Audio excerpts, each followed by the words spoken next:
on my Here's pretty much an update on my King Motor X2. I'm actually redoing. I took the pods out for these. These are the Killer RC light pods. I got two blue, two white. I'm actually going to take this. I'm either going to paint it candy orange or candy apple green. I haven't decided which yet, but be one of the two. I have upgraded a few things.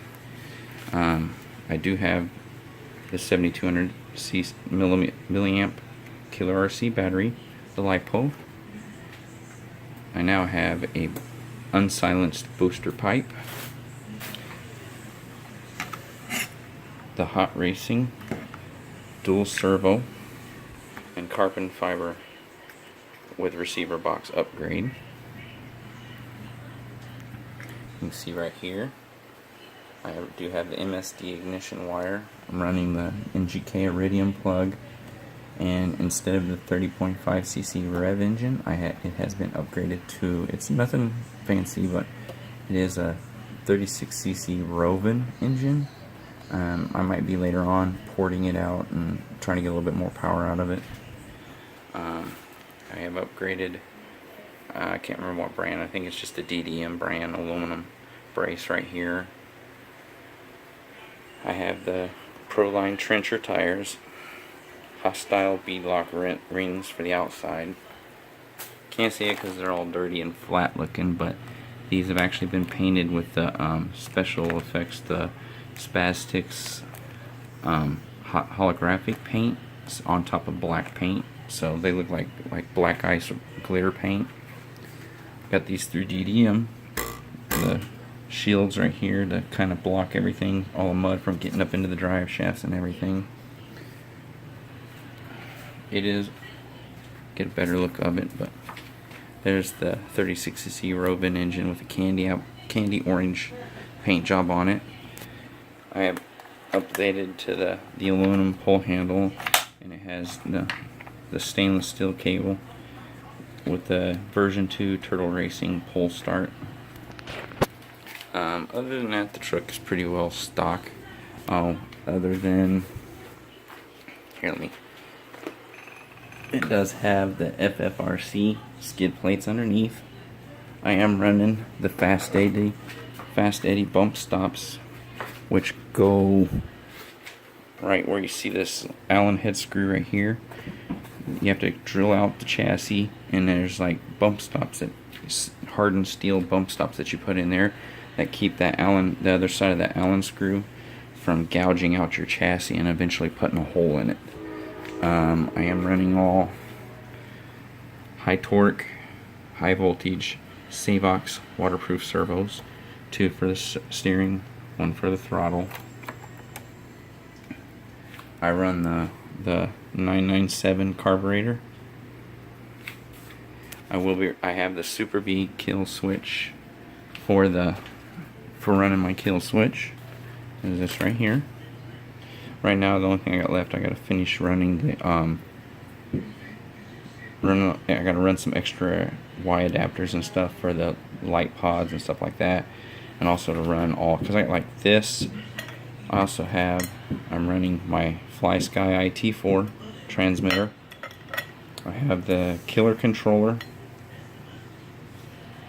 light controller mod, and I am also running the, see the voltmeter right here, that is for the Hillentronics iGen electric generator. So I no longer have to pull this, it will self-recharge, so I no longer have to recharge the battery anymore.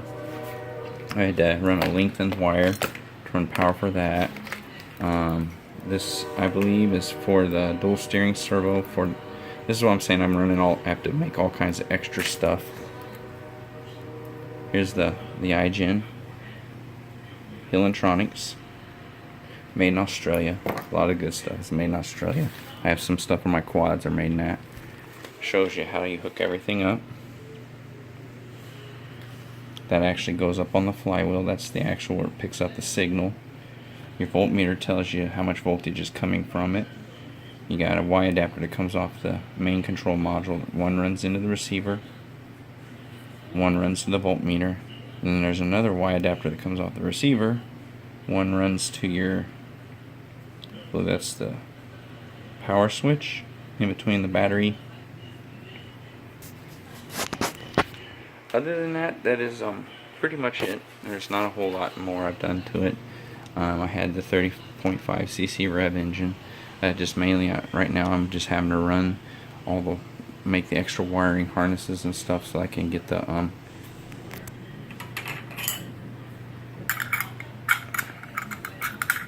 there's what it's going to look like when the cover's completely on it. It's actually all carbon fiber. I just happened to find one on eBay, which they don't really make those. They're hard to find anymore. The actual hot racing one like that. I actually put the power switch. I had to cut the hole in it. See, power is connected from the battery, but that's it. There's no power running anything else. Other than that, as soon as that's done, the truck should be done. The only other thing I want to do after that, DIY kind of guy, if you're watching, other than the Fast Steady bump stop, which there's 4 of them. There's ones for the front, 2 for the front, 2 for the rear, and then here's the other one I was telling you about up on the clutch housing that's made by Turtle Racing. It actually keeps the big gear here from getting into your clutch housing and gouging a hole into it. That's what this right here is for. It just bolts right in line. It's basically just a little bump stop. See how it sits up against that right there for the brakes? That keeps this whole housing from kicking into your clutch housing.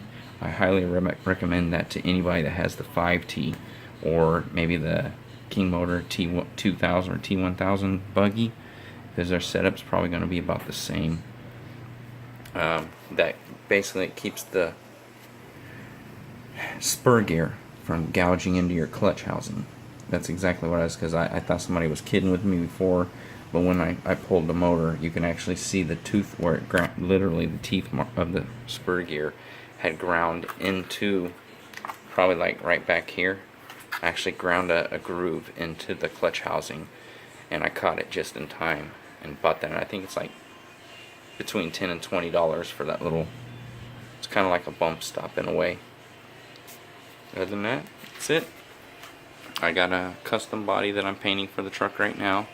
That's going to have a lot of candy paint on it, and it will have realistic flames with skulls and cog gears silhouetted into the candy. That's really about it. After I get the custom body done for it, the roll cage, I did paint the roll cage. It is actually painted with a Spastics gold to green flip. If you can see it, I kind of ran out of paint, but I had just enough to just barely cover it. Actually makes it look a little bit nicer. Other than that, I got a little cheapy camera mounted to the front for some in-car video. And that is pretty much it for right now. Hope you guys enjoy it. Like and comment at the bottom if you want. Give me some extra ideas on anything else maybe you can think of. Only reason I got the rev engine is just because I can't afford anything else. So, you know how it is when you're got a tight budget. You do what you got to do. All right, take it easy, guys. I'll have video of it when I got this thing finished and finally running. Take care.